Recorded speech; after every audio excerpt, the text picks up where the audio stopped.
Bismillahirrahmanirrahim. This lecture is just elaborating on verse 28 of Baqarah, which I discussed in the previous video. In that previous video, I kind of focused on verse 27, so I'm going to focus more on 28 in this probably briefer video. So just to reread those two verses, I'll just read them in English for this one. Those who break the promise to God after its ratification and break what God commanded to be joined and spread corruption in the earth, they are the ones who lose everything. How are you deluded about God while you were dead, so he gave you life? Then he causes you to die. Then to him you are returned. So what I want to focus on is this question: how can you be deluded about God? Although, first of all, it occurs to me that this translation, which I'm borrowing from a standard translation of the Quran, is not very literal, because the actual Arabic word that they translate as deluded is takfuroona, which, as you can hear, has as its root the word kufr, takfuroona. So what we're really talking about here is not delusion exactly, but the act of kufr, of covering up and rejecting, and in turn being ungrateful for God. So what we're talking about is not delusion, but rather deliberate rejection and ingratitude, which in short, kufr. So I want to talk about that question, both in its rhetorical sense and in its literal sense. So first of all, fairly obviously, this is, at least on one level, and perhaps the primary level, a rhetorical question. In other words, it's a question that is making a rhetorical point. So to say, how can you reject God, takfuroona God, despite the fact that you were dead and he gave you life? And not only that, but after your death, after the death of any human being, you are then returned to God. How can you reject and be ungrateful to such a being? And so as a rhetorical question, this is saying that it makes no sense for someone to disbelieve in, to reject, and be ungrateful to their own maker, the person or the being who is responsible for their existence, for their being alive, not to mention their death and their resurrection. And so this is reiterating the point that was made in the earlier ayah or verse, where it says very straightforwardly, Abadu Rabbakum, serve your Lord, the one who created you and those before you. So here it's saying kind of the same thing in a different way. It's saying, how can you not serve your Lord? How can you, because the opposite of serving your Lord, of course, is to reject, be ungrateful to, kufr, your Lord. How can you do that given that he created you and your entire species? So while it's pretty obvious that that's the point, I want to talk about what happens when we think about that question in a more literal sense. In other words, what if we actually tried to answer the question, right? A kind of an imaginative experiment of, well, how do we manage? And the question would have two different branches, right? First, how do we, meaning we readers of the Quran who are trying to follow the Quran and trying to be believers in God, how do we nevertheless manage to reject God, to be ungrateful to God, if not all the time, then some of the time, most of the time, etc.? How do we find it possible to forget about God, even though our very existence and our being alive are thanks to Him? And then the other branch of the question is, when we consider people who are openly and sort of proudly contemptuous of God, don't think about God, don't believe in God, etc., how did they manage to breathe air and drink water that God has provided and inhabit bodies that God has made, and yet deny the very existence of the being that gave them these things? So, first of all, this allows us to remember a point that's made early in Baqarah, around verse 6 and 7 and following, which is that the reason for this problem of kufr, of rejection of and ingratitude toward God, is not what a lot of us tend to think.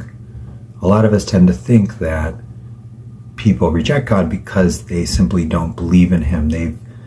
They have not been intellectually, rationally convinced of His existence. And if only they could be persuaded through reason to accept this proposition, this logical proposition of God, then everything will be solved.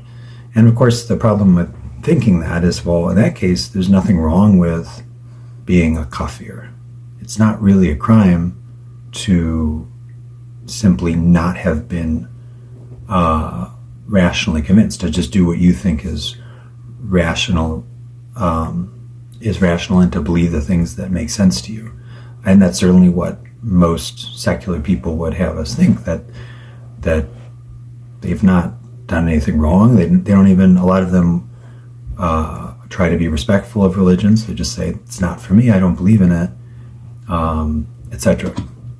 Well, the Quran in Baqarah right away tells us that's not actually the situation. It might seem like that's the situation, but the reality is, yes, they don't believe, yes, they're not rationally convinced, but that inability to believe, that failure to be rationally convinced, is actually the result of their kufr, their rejection of God. It's a punishment for, and kind of a curse for, their rejection of God, rather than the cause of their disbelief in God. Because what God says, starting at verse 6 of Baqarah, is, indeed those who kafaru, it is the same for them whether you warn them or do not warn them, not do they believe. And then verse 7 says, God has sealed over their hearts and their hearing, and over their seeing is a veil. And that's as much as I can remember by heart, and I can read more. But what the passage is saying, and we've already talked about that passage, is that the fact that they don't believe in God is because God Himself has sealed their hearts and their hearing and their eyes. And why has He done that? Because they are those who kafaru. They are those who have rejected Him. So it's, again, it's a result of their kufr that they don't believe. And so, of course, then the question is, well, why? Why are they kafirs? Why have they rejected God? And that brings us back to this verse, like, how can you reject God? But what we know, and can kind of deduce so far, at least, is that despite appearances, despite what people claim, if someone says there is no God, it is not simply because they were brought up to think that, because they haven't read the right books, because that just seems like the most logical account of existence. According to the Quran, it's because they have kafar, they have rejected, covered up, been ungrateful to God.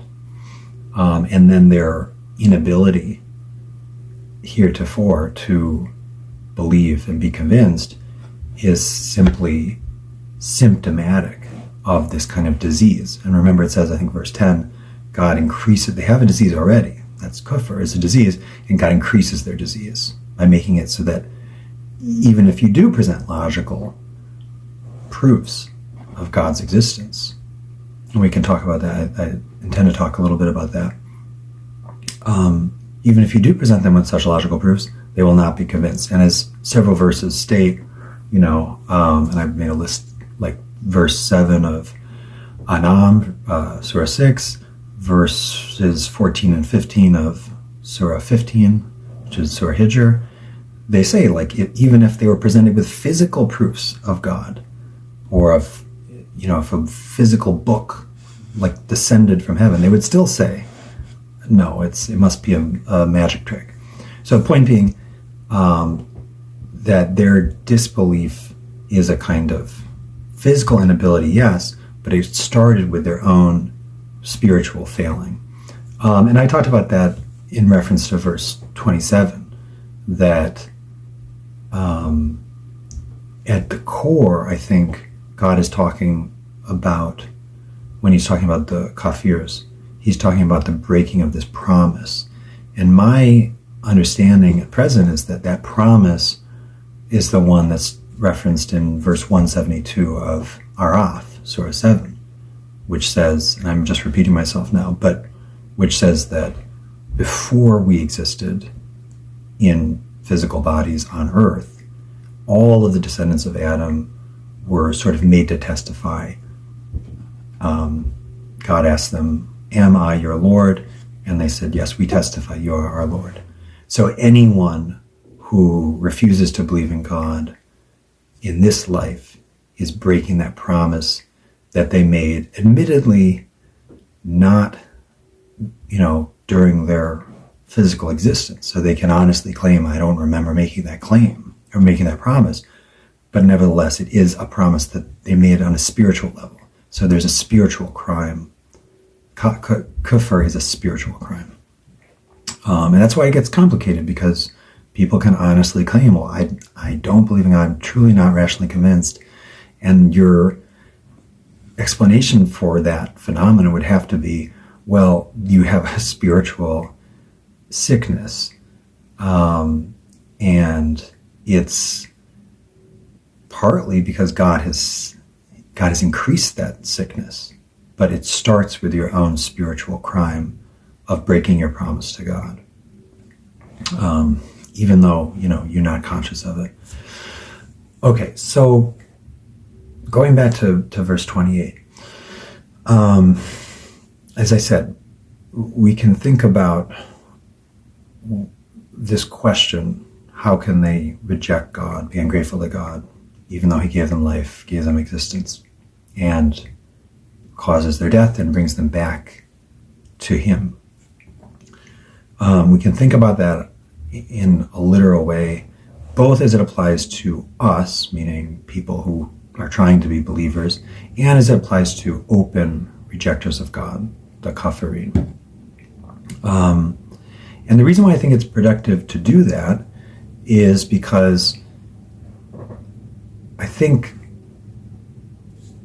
first of all, I think that it's usually worthwhile to follow the literal meaning of any verse, even when you know that the rhetorical meaning is kind of settled, right? So we already kind of settled that rhetorically what God is saying in verse 28 is that it is wrong to reject God. It is illogical to reject God, given and be ungrateful to God, given that He gave us our very existence in our lives.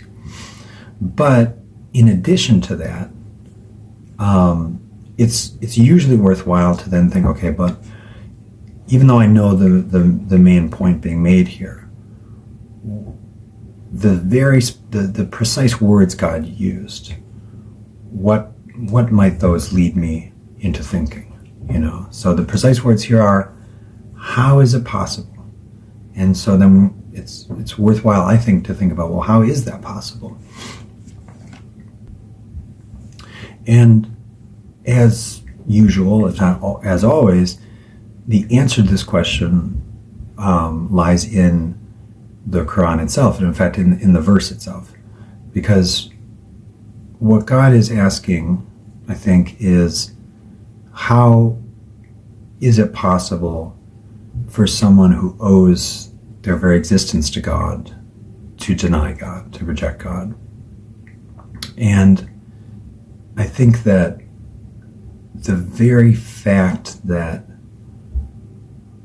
I think the fact that we can reject the one who's responsible for our life and our existence is owing to the fact that we've turned away from not just God, but our own existence, our own life, meaning we don't think about it.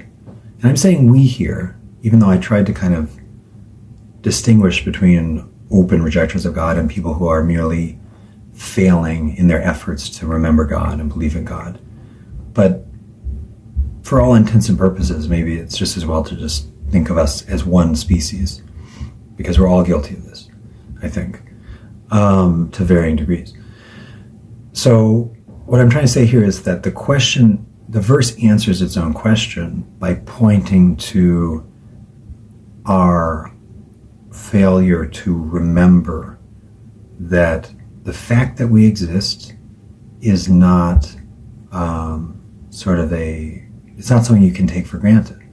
The fact that we are alive, which is not quite the same as existing, obviously, right? Things exist that don't have life. The fact that we have life is not something we can take for granted. And it's easy to say, don't take it for granted, but obviously it's much more difficult to actually do that, to actually look at your own life, look at your own existence. Because remember, those aren't really things you can literally look at. They don't have necessarily a visible component. Our bodies have visible components, right? Different events in our lives have visible components, but the existence itself, the life itself, is more of an idea. In any case, so our ability to forget and take for granted our existence and our aliveness is part and parcel of our failure to remember God, our failure to give thanks to God, and our kufr, our rejection of God. So I think that when you go down that path of considering this question in a literal way, it might lead you to realize that this is at the heart of the problem of kufr, which again we all kind of suffer from, and it's in varying degrees, is that we have life, we have existence, but we've turned away from these very, very fundamental facts. And we failed to think logically about what can be deduced from those facts. So for instance, I was thinking about the something I read in a book about Darwin, which is that scientists are studying, there are scientists that study what's called origin of life. Where does life come from? And they will actually try to assemble the components, what they deem to be the components from which life originally sprang. So various, I had it written down here.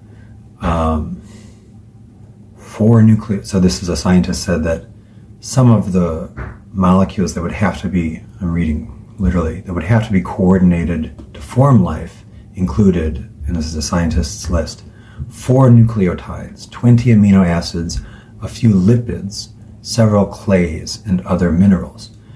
So in any case, and then trying from these ingredients to actually, in like a test tube, have something come out that's alive. And these efforts have proven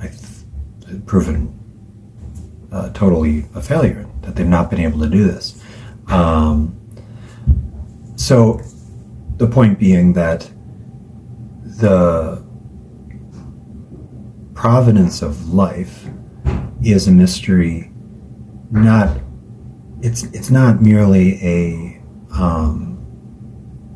tenet of believers in God. It's simply a fact that scientists admit to, that we do not have any explanation for where life comes from. I mean, even more so than the absence of a explanation for the existence of the universe, right? Because at least scientists have come up with a theory for where the universe came from. They call it the Big Bang Theory. But they don't seem to have, well, I suppose they have theories, but they don't seem to be able to point to any one cause of life, right? So what I'm leading up to here is that what the verse 28 is saying is effectively not, how can you not believe in me? But rather, how can you be so irrational as to not believe in me? Because there is no rational explanation for how you have existence and have life. There's nothing else you can point to except for a being who is superior to you and capable of creating life, creating everything. There's no logic, there's no other thing that you could reference in an attempt to say, here's where life came from, here's where human beings came from. And given that, the absence of any other cause you could point to as the cause of life, the logical deduction is to say, well, there is God, there is a creator. And so if we're not doing that, if people are not making that deduction, it's because, again, of a deliberate refusal to do so. Not because of a rational conviction that the alternative explanation is the correct one. There is no alternative explanation. Again, even more so than is the case with the origin of the universe. They have come up with, sort of grasping for straws, it seems to me, but they have come up with an alternative explanation for the universe that they call the Big Bang Theory. But as far as I know, they've not come up with an alternative explanation for life, much less of human consciousness. So it's not that people are saying, oh, well, I'm more convinced by this camp, this theory. It's just saying, I don't have an explanation. I don't care. I'm not going to think about this. I refuse to give the credit for my existence, for the existence of life, to God. And that's one way of understanding what kufr is. But the other thing I want to mention here before concluding is that I think this discussion sheds some light on what it means to believe in al-ghaib, the invisible, the unseen. Because remember, at the very beginning of Baqarah, it says this book is a guidance for the muttaqin, for those who defend themselves, and then it lists several requirements for those who want to become muttaqin. And the very first one after saying al-muttaqin is alladhina yu'minun bil-ghaib, those who believe in the unseen. And the list goes on. But so what does it mean then to believe in the unseen? And I think one way of answering that question is to say, well, it means to believe in the miracle that is your own existence and your own life, and to make the rational deduction that these are owing to God. Because, and it's not the same as saying making a leap of faith and just believing in something just because you're told to, without using reason. Just because it's believing in the unseen doesn't mean that you're not using reason. On the contrary, this is an instance where you have to rationally posit an invisible superior being in order to account for what is seen, right? And what is seen is human life, is your own existence, and there is no visible explanation for it. There's no visible material agent or material process that you can point to that brought it about. So to believe in the unseen in this case is to make the logical inference that there is an unseen cause that we call God, that caused my life, my existence.